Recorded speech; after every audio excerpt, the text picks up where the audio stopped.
Donc franchement, moi, je suis en paix avec ce que j'ai écrit, je suis en paix avec ce que j'ai fait, avec qui je l'ai fait et peu importe si les gens ils peuvent dire ce qu'ils veulent, en fait.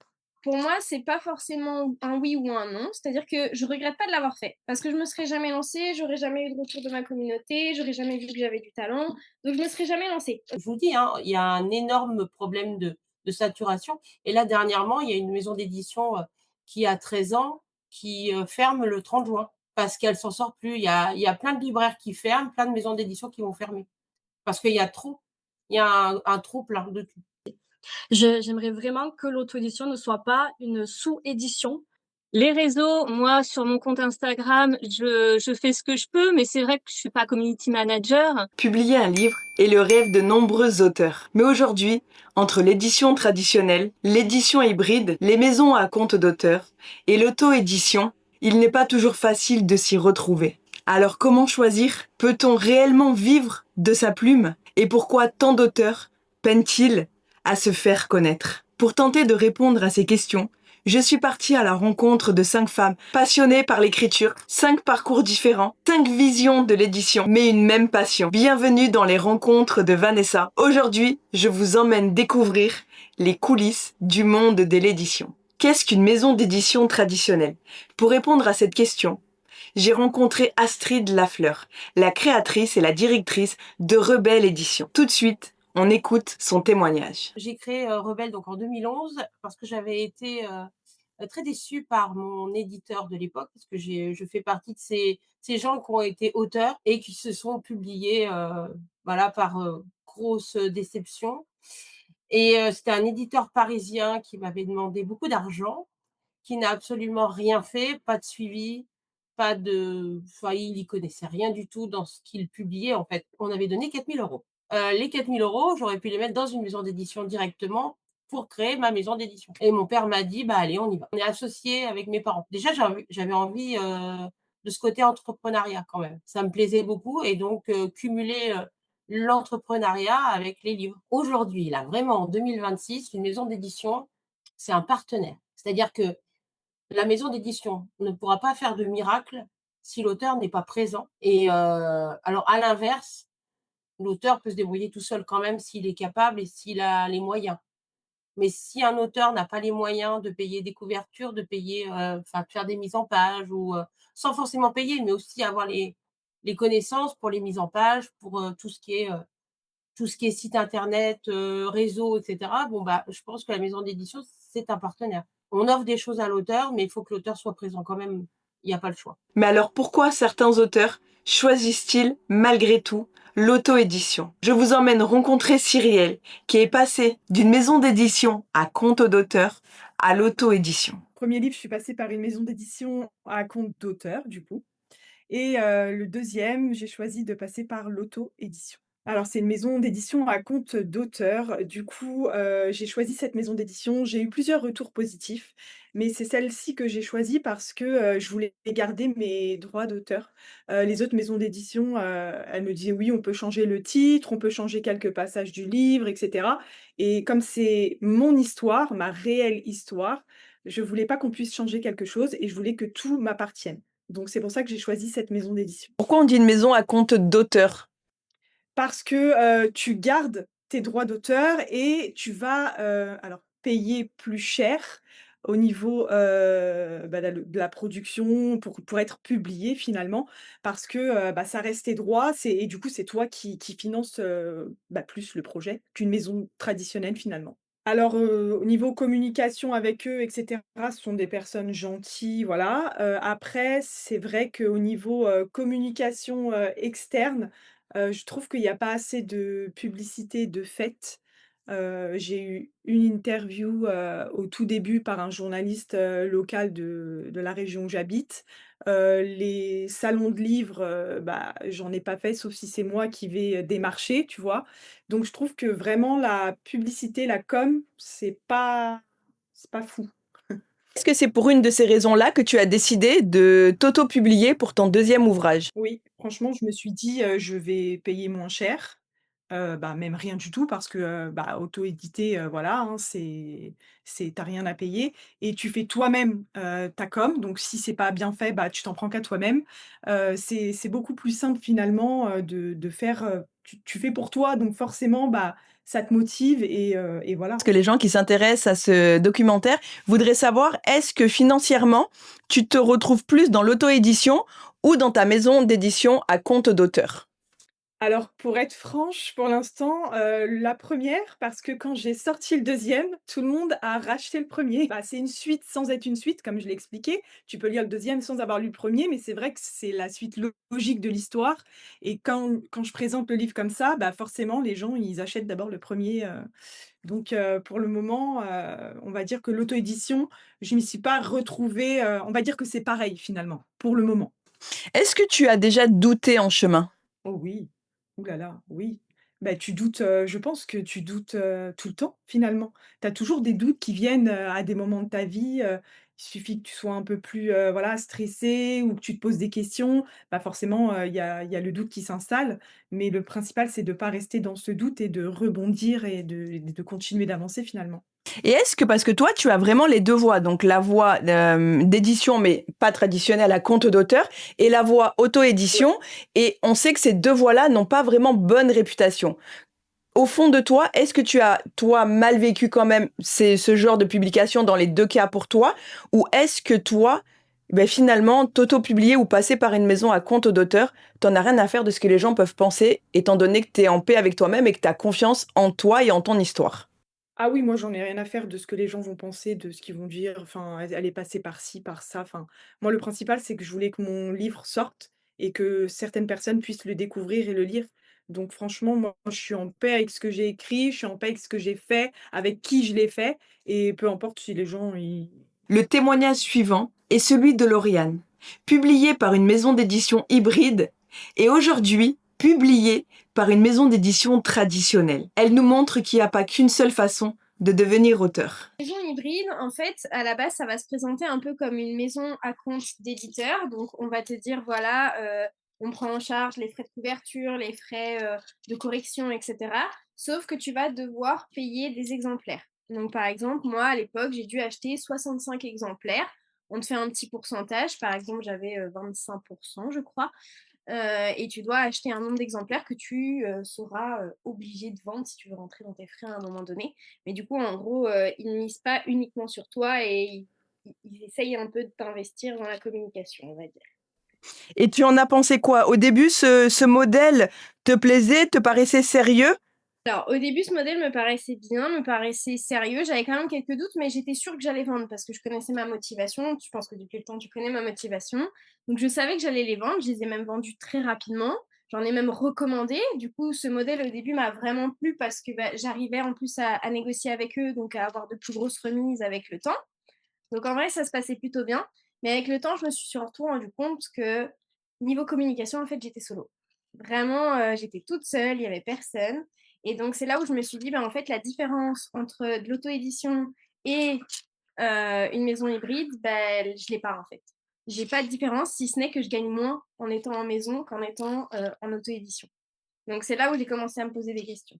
Donc finalement, l'hybride, selon toi, c'est pas le meilleur moyen pour se lancer quand on est nouveau dans le marché de la littérature et qu'on veut promouvoir son livre? Pour moi, c'est pas forcément un oui ou un non. C'est-à-dire que je regrette pas de l'avoir fait. Parce que je me serais jamais lancée, j'aurais jamais eu de retour de ma communauté, j'aurais jamais vu que j'avais du talent. Donc je me serais jamais lancée. Honnêtement, je me serais jamais lancée toute seule. Donc, pour un premier pas, un premier jet, en vrai, c'est plutôt pas mal. Le seul souci, c'est que bah, j'ai certains collègues qui n'ont pas vendu leurs exemplaires. Et tu vois, là, ça leur met une grosse charge, une grosse pression financière. Et ça, c'est compliqué. Après, c'est propre à chacun, j'ai envie de dire. Il y a des personnes qui ont le courage de se lancer directement en auto-édition et c'est incroyable. Après, moi, je sais que je regrette pas de l'avoir fait. Maintenant, si c'était à refaire, je le referais, puisque je sais que j'en avais besoin. Mais maintenant, je ne le referai plus pour les prochains livres. Et comment tu as trouvé cette maison d'édition? Donc là, on est vraiment sur la maison d'édition hybride. Alors, la maison d'édition hybride, ce qu'il faut savoir, c'est que elle tourne un petit peu partout sur les réseaux sociaux. Il y a pas mal de maisons hybrides qui ont les mêmes types de contrats, etc. et qui tournent sans citer de nom. Et du coup, tu les vois un petit peu partout et très vite, en fait, c'est même eux qui viennent te démarcher avec des publicités, etc.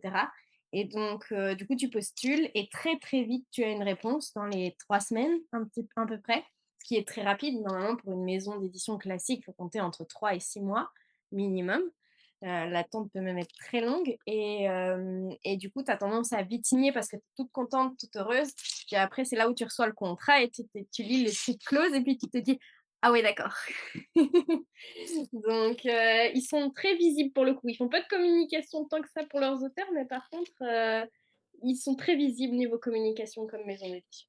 Toi qui as l'expérience donc avec une maison d'édition traditionnelle, pourrais-tu nous expliquer comment toi tu te sens dans une maison d'édition traditionnelle et comment surtout tu as réussi à trouver une maison d'édition traditionnelle? Alors en fait, du coup, en me lançant et c'est d'ailleurs pour ça que je dis que je regrette pas, d'avoir, choisi cette maison au début, c'est que ça m'a permis de me faire connaître, de créer un réseau, une communauté hyper bienveillante et du coup, je me suis beaucoup plus fait repérer par des plus petites maisons, mais par des petites maisons, mais des maisons vraiment traditionnelles et donc j'ai eu beaucoup plus de chance, beaucoup plus d'opportunités et c'est là, en présentant mes nouveaux romans, que j'ai eu beaucoup plus de visibilité.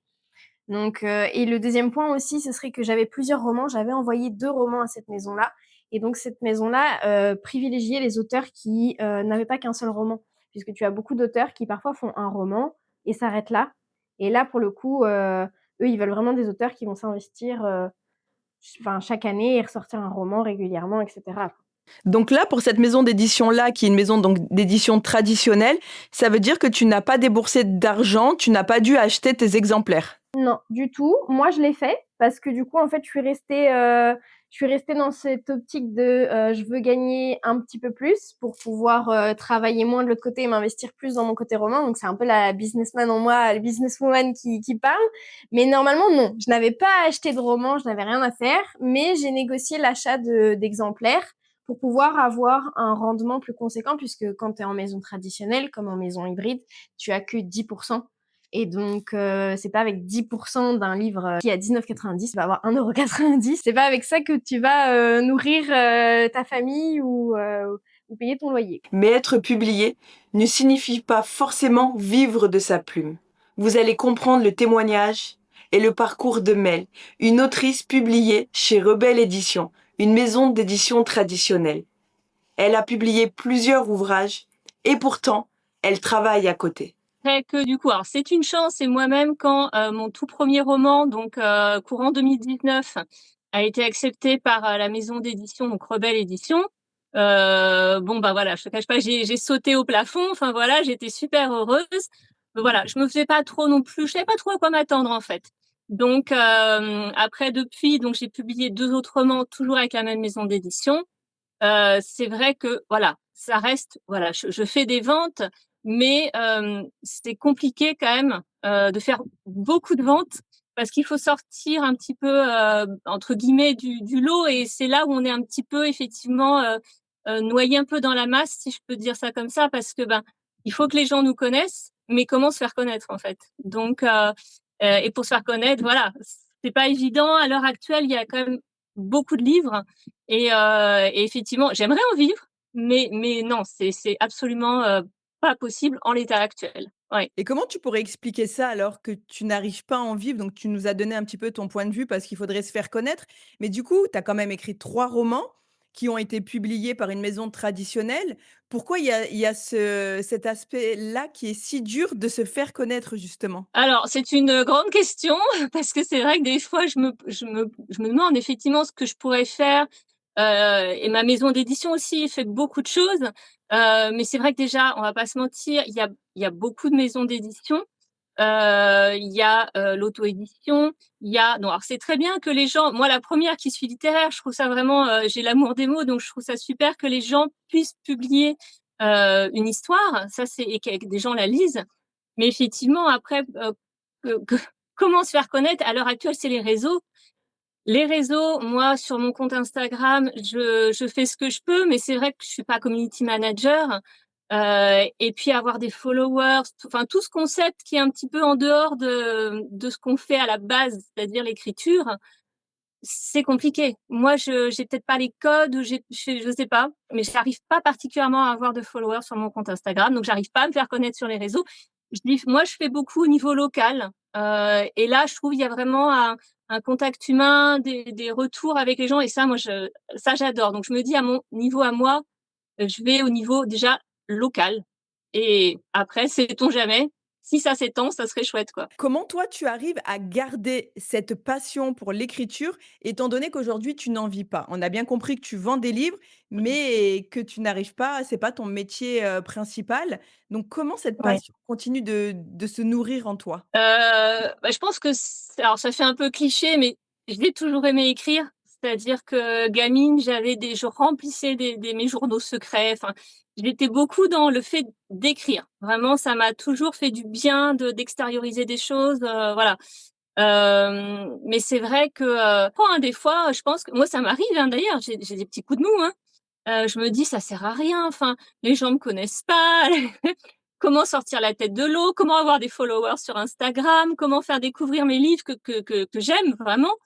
hem, il faut c'est du moment où on a plus comment dire? Cette passion d'écrire, où on se dit: «C'est une sorte d'obligation.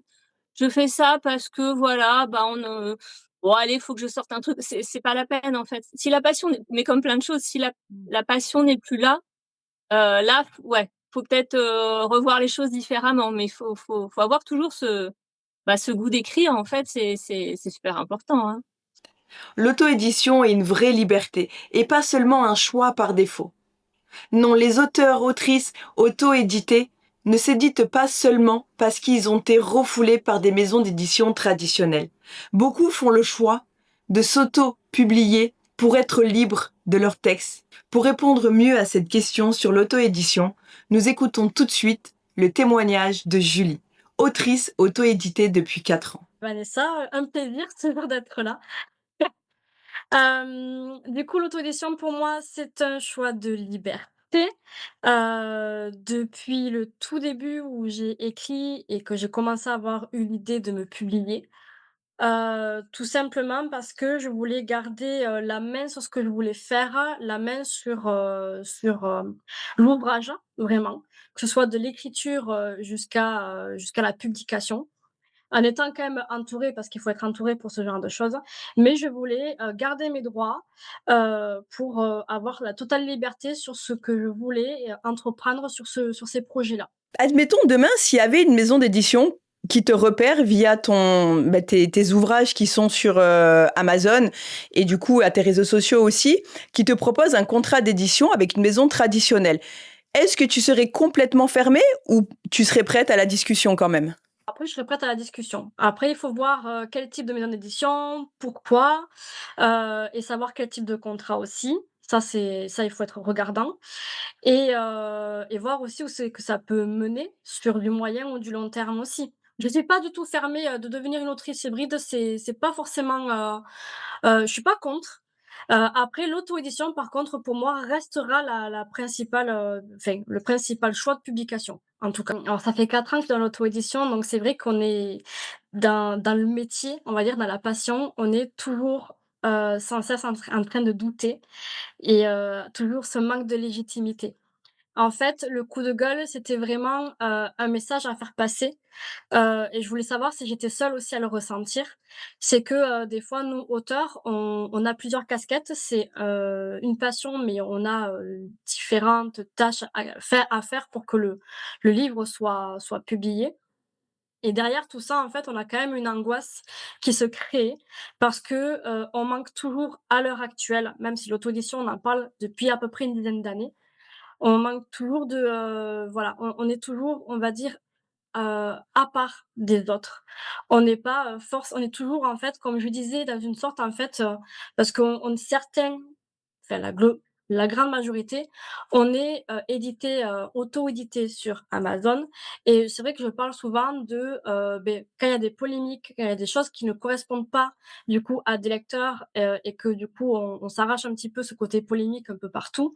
C'est vrai que, du coup, nous, ça nous touche de près et on nous met dans cette poubelle Amazon et jusqu'à aujourd'hui, il y a aussi des grandes anciennes culturels qui refusent des fois, des ouvrages Amazon parce que c'est, Amazon et que du coup, c'est vu aussi, comme quelque chose de, négatif. Alors que derrière, nous, on y met notre cœur, notre âme pour vraiment faire connaître nos ouvrages. On le fait pas forcément pour être connu, mais c'est sûr pour être lu et ça crée des angoisses et même au bout de 4 ans, même quand on se dit: «Bon, j'ai sorti 3 ou 4 livres, maintenant je suis lancée et c'est bon pour moi, donc je peux me sentir légitime». En fait, non, il y a toujours quelque chose qui te rappelle en disant, on te met à côté, tu es pas vu, tu es pas légitime de faire ce que tu fais. Les autres vont mieux parce que du coup, ça a été, édité et que du coup sinon c'est hors Amazon, hors cadre Amazon. Donc du coup, c'est vrai que maintenant ça engendre, et beh, forcément du stress parce que derrière, nous en plus le livre devient aussi un format objet et plus forcément un format livre à lire.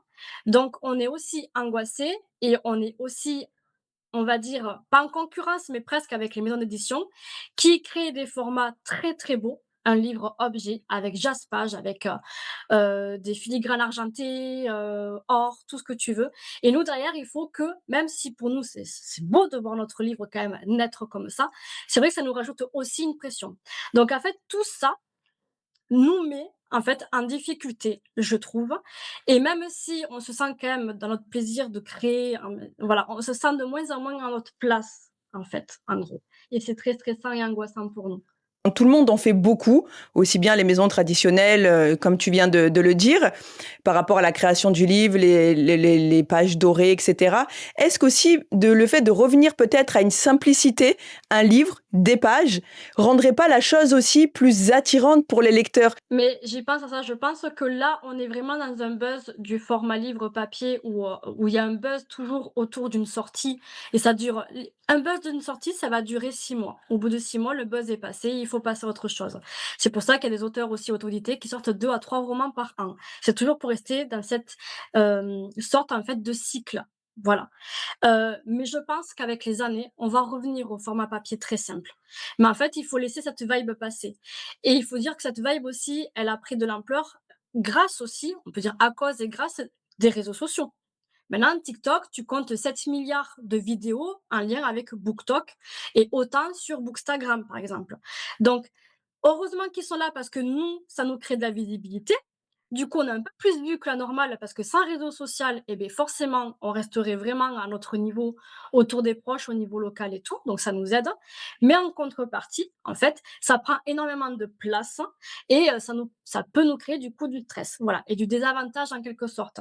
Mais je pense que, même aujourd'hui de penser au livre simple, faudrait le faire.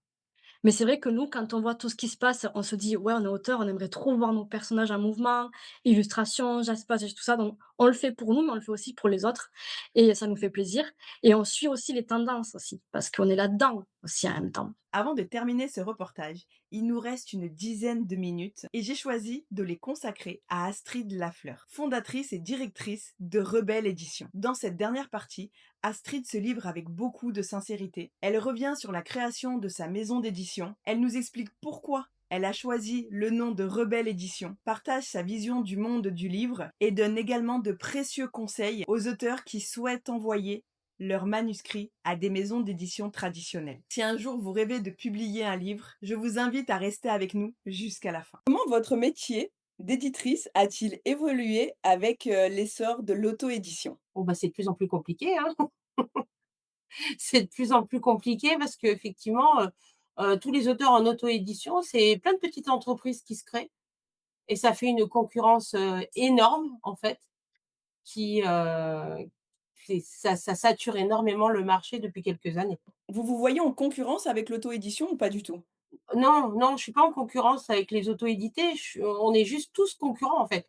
On est tous concurrents et je vous dis, hein, il y a un énorme problème de saturation et là, dernièrement, il y a une maison d'édition, qui a 13 ans, qui, ferme le 30 juin parce qu'elle s'en sort plus. Il y a plein de libraires qui ferment, plein de maisons d'édition qui vont fermer parce qu'il y a trop. Il y a un trop plein de tout. Plus de livres que de lecteurs alors? Ah oui, oui, oui, oui. Oui, oui, on a basculé en fait, c'est comme les salons du livre, il y a de plus en plus de stands dans les salons du livre, mais il y a pas de plus en plus de visiteurs sur les salons du livre. Donc on a vraiment basculé de l'autre côté. Il y a trop d'offres que de demandes. Puis en parallèle, le prix du livre a augmenté parce que le prix du marché, les imprimeurs ont augmenté. Les livres qu'on trouvait à 15 € peut-être il y a 10-15 ans, bah, sont à 20 € maintenant. Donc le lecteur qui pouvait investir, 30 € dans les livres, maintenant il va en investir que au lieu il en achetait 2, maintenant il en achètera qu'un. Quels sont les principaux critères qui, vous poussent à accepter un manuscrit? Là, c'est de plus en plus compliqué parce que je reçois de plus en plus. Il y a eu un il y a eu une explosion de manuscrits depuis le Covid. Alors déjà, je fais les critères, généraux, c'est-à-dire que si ça rentre pas dans ce que je demande, je ne regarde pas du tout parce que j'ai beaucoup d'auteurs qui ne lisent pas les demandes. Donc j'ai des choses qui ne rentrent absolument pas chez Rebelle et puis après, bah, je regarde quand même si l'auteur a une présence sur les réseaux. Ça, c'est primordial pour la sélection. Bah, à l'heure actuelle, on n'a pas le choix. Moi, Parce que pendant des années, on m'a félicité en me disant: «Tu laisses, tu donnes ta chance aux nouveaux auteurs», oui, oui, oui, oui. Mais du coup, ça m'a pas aidée moi, en tant que maison d'édition, parce qu'un nouvel auteur, il a pas de lectorat et les lecteurs, ils ont tendance à suivre quand même, les livres qui tournent énormément, dans les médias ou sur les réseaux. Donc un auteur inconnu qui arrive de nulle part, qui n'a des fois même pas là, j'ai des auteurs qui sont pas sur les réseaux, bah, ils vendent pas de livres. Donc c'est triste, hein, mais et si c'est un auteur qui est auto-édité, qui veut passer en maison d'édition, mais qui est quand même auto-édité, des fois c'est compliqué parce que l'auteur auto-édité maîtrise du début à la fin tout le processus et il aura du mal à se laisser porter par la maison d'édition et il acceptera pas trop ce que la maison d'édition va vouloir faire. est-ce que vous pouvez nous expliquer ce délai qui est aussi long dans les maisons d'édition traditionnelles? Alors non, je sais pas.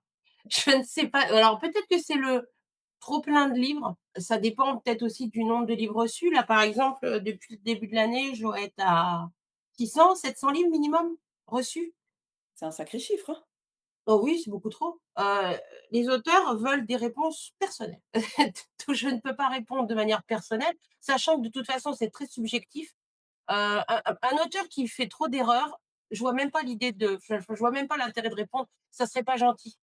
Je pense que ce n'est pas gentil de dire à un auteur, je ne vous prends pas parce que vous écrivez, ce que vous écrivez ne me correspond pas ou est nul.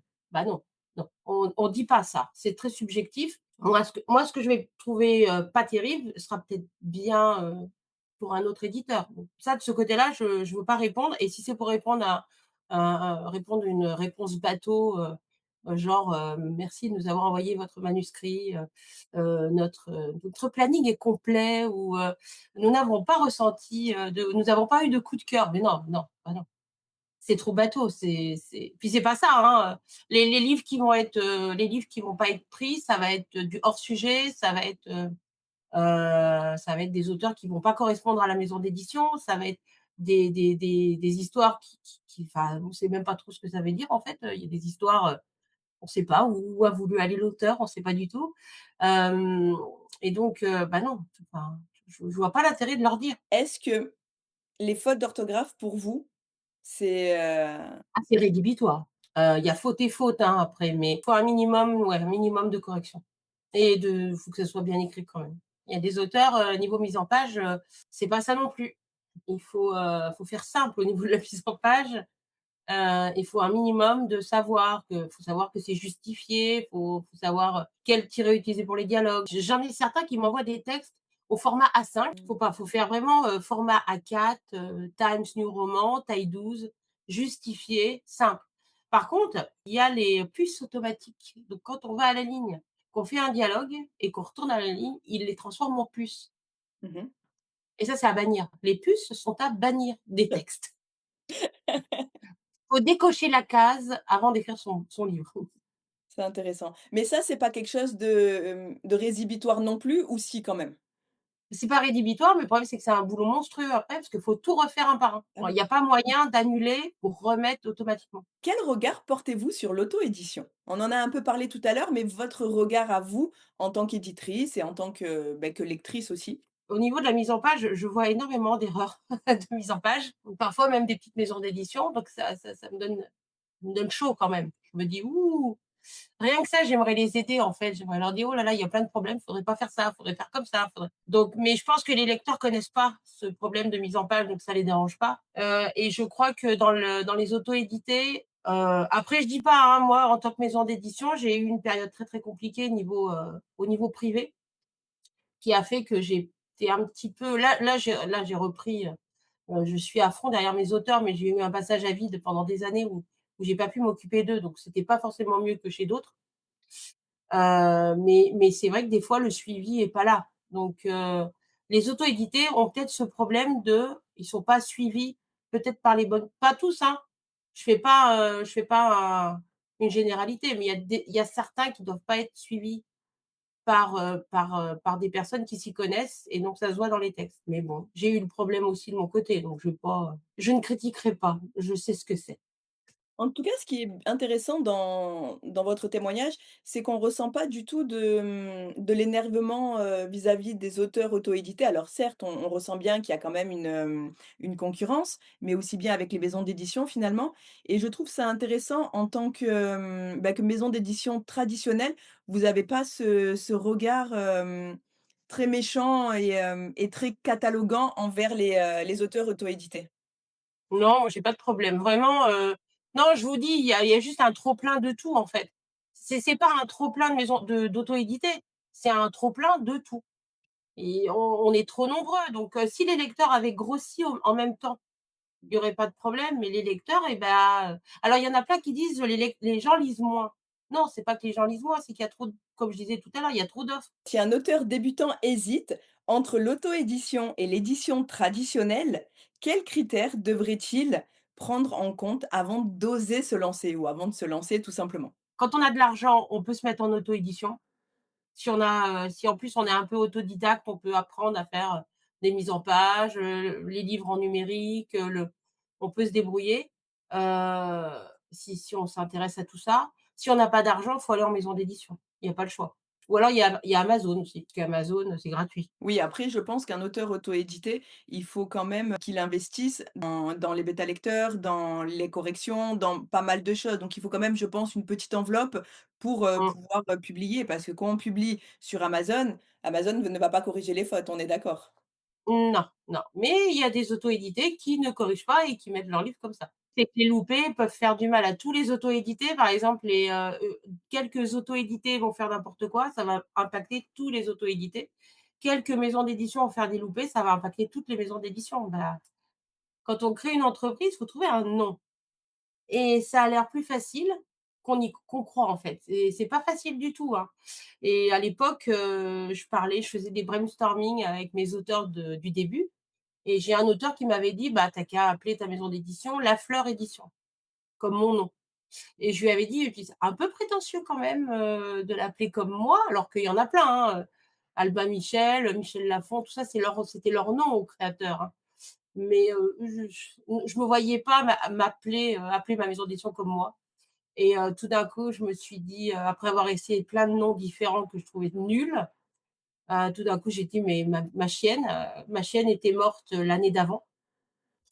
Et je me suis dit: «Bah, je vais l'appeler comme elle». Donc c'est en fait, c'est un rallongement de ma Fifi, et donc c'est Rebelle. Mais Rebelle, en fait, ma chienne s'appelait Rebelle parce que mes parents avaient une chienne qui s'appelait Belle. Donc moi, c'était une deuxième Belle, donc je l'avais appelée Rebelle. Rien à voir avec, la rébellion, voilà, et tous ces trucs-là. Parce que je reçois des textes quand même très politiques, hein, régulièrement, politiques, religieux, dans la rébellion, quoi. Et non, non, non, j'en veux pas des textes comme ça. C'est pas mon domaine. Et donc voilà, donc moi c'est Rebelle, c'est ma fifille. Donc c'est pour ça que je m'accroche beaucoup à ma maison d'édition, parce que c'est un je ne trouve pas les mots ce matin. Oui, Voilà.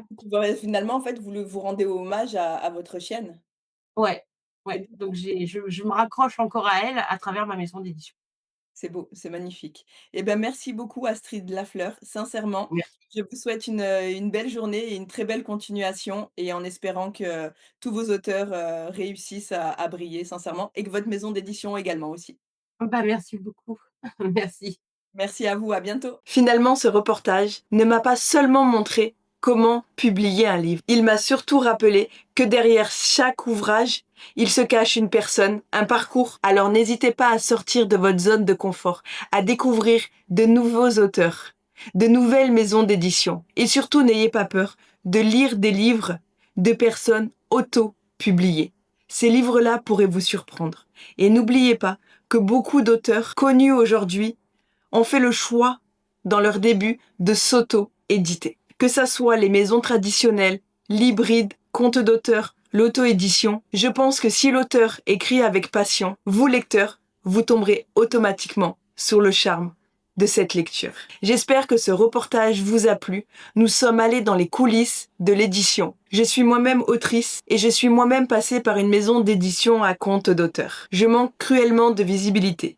Aujourd'hui, ce qui m'anime profondément, c'est aller à la rencontre des parcours humains, des parcours de vie. Si ce reportage t'a plu, abonne-toi, active la cloche et n'hésite pas à partager ma chaîne YouTube. Je te souhaite une belle journée et je te dis à bientôt pour une nouvelle rencontre ou un nouveau lieu à découvrir.